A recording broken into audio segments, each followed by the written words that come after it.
Hi, and welcome back to our question of the week video. This week, I'm answering the question, what are some tactics I can use to pay off my home early?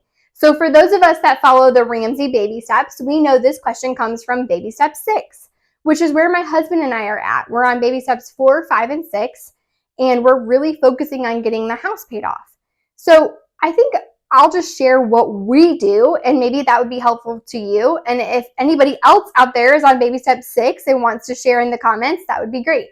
So what we do is every January, we take a weekend away and we talk about everything for the year. So we plan our vacation details, we talk about our goals for the family, our health goals, our financial goals, kind of everything that we can. And one thing that goes into our financial goals is paying off the home, because that's a focus for us.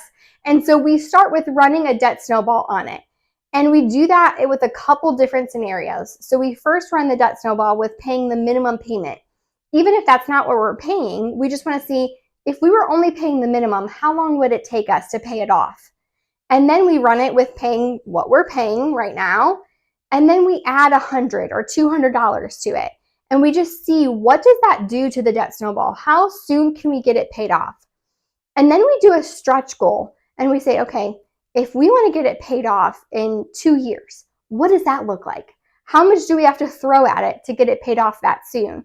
And even if that number is unrealistic, what it does is it puts that number in the back of our mind, and we just remember to keep focusing on it. And we remember that every dollar matters. It really kind of takes us back to our baby step 2 roots, if you will, right? Like when we were in baby step 2 in that consumer debt and our retirement savings was paused and everything was paused while we were focusing on that, we were throwing every dollar at it. Even if it felt like it wasn't making a big difference, we were throwing it at it. So that's what we've started doing. So a couple ways that we do that is, if we get money for Christmas or birthdays, we send half of it to the mortgage. Again, if you get $20 and you're sending $10 to the mortgage, you might feel silly, but don't. It's adding up. And then we also have started something where if we have agreed to spend money on something and we've put it in the budget and then we end up not buying it, or we find it somewhere cheaper, then we send the money that we were planning on spending anyways to the mortgage. So we were just like, how can we find any dollar everywhere to throw it at the mortgage? And then, of course, the obvious things of if you get a bonus, if you get a tax refund, any of those things, of course, you would want to throw some of that or all of that onto the mortgage. And so those are things that you want to make sure you're looking at. And when I say go back to your baby step 2 roots, I'm not saying you have to be as intense. Like Dave says, when you're in 4, 5, and 6, you've kind of taken your foot off the gas a little bit, but it just is helpful to know, like, why do you want to do this and how intense do you want to be? Having that conversation, I think, is helpful.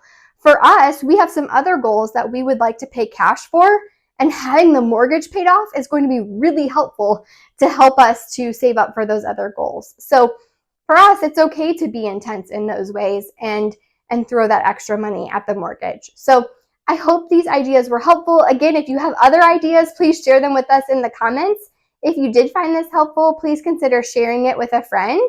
And don't forget to like the video and subscribe to our channel. And also, if you are looking for help with your budget or paying down debt or anything like that, our financial coach would love to help you. If you're looking to save for retirement or look at your financial plan, which is the answer to, are you going to be okay in retirement? You know, those sorts of things. Our financial advisors would love to help you. And you can schedule a meeting with any of them using the link to their calendar below. Thank you.